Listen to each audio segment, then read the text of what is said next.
السلام علیکم ورحمۃ اللہ وبرکاتہ۔ الحمدللہ ولیہ والصلاۃ علی نبی صلی اللہ تعالی علیہ وسلم۔ محترم سامعین کرام، فون پر جب کسی سے کال ملائی جائے یا کسی سے بات کرنا ہو تو شروع میں ہیلو کہنے کا کیا حکم ہے؟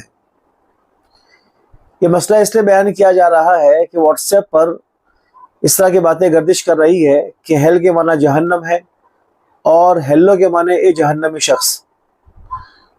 تو کیا فون اور کال کس کو ملائی جائے تو لفظ ہیلو کہہ سکتے ہیں کہ نہیں بات شروع کرنے سے پہلے؟ تو اس تعلق سے تحقیق یہ ہے کہ لفظ ہیلو جو ہے یہ تسلیماتی اور آداب کے لیے لفظ استعمال ہوتا ہے کہ جب کسی سے کوئی بات کر رہا ہو تو ہم جیسا سلام کرتے ہیں اسی طرح یہ لفظ ہیلو کو ایجاد کیا گیا کہ اس سے تسلیماتی لفظ اور آداب کے معنی میں آ جائے۔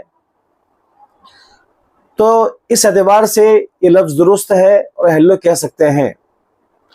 البتہ اب اس کا استعمال اتنا عام ہو گیا ہے کہ لفظ ہیلو توجہ حاصل کرنے کے لیے ہوتا ہے یا یہ کہ میری بات سامنے والے کو پہنچ رہی ہے کہ نہیں پہنچ رہی ہے یہ بتلانے کے لیے استعمال ہوتا ہے۔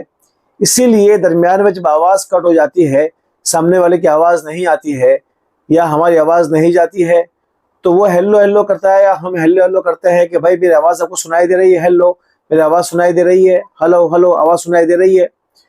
تو یہ لفظ اب آواز سنائی دے رہی ہے کہ نہیں دے رہی ہے اس معنی میں اب آ گیا ہے، توجہ حاصل کرنے کے ساتھ ساتھ اس معنی میں بھی آ گیا ہے۔ اسی لیے جب آدمی جب شروع میں کال ملاتا ہے تو سب سے پہلے ہیلو بولتا ہے، جب سامنے سے جواب ملتا ہے اس کا مطلب آواز پہنچ رہی ہے، پھر سلام کرتا ہے۔ تو اس کا معنی تسلیماتی اور آداب کے لیے جو استعمال ہوتا تھا اس سے آگے بڑھ کر آواز پہنچانے کے معنی میں ہو گیا ہے، یعنی میری آواز آپ کو پہنچ رہی ہے کہ نہیں پہنچ رہی ہے۔ البتہ لہٰذا اس کے استعمال کرنے میں کوئی حرج نہیں ہے۔ البتہ مسلمان کو چاہیے کہ لفظ السلام علیکم سے شروع کرے، لیکن اس سے پہلے اگر کوئی آدمی میری آواز پہنچ رہی ہے کہ نہیں پہنچ رہی ہے یا یہ کہ توجہ حاصل کرنے کے لیے ہیلو کہتا ہے تو اس کی بالکل گنجائش ہے، اس میں کوئی حرج نہیں ہے۔ السلام علیکم ورحمۃ اللہ وبرکاتہ۔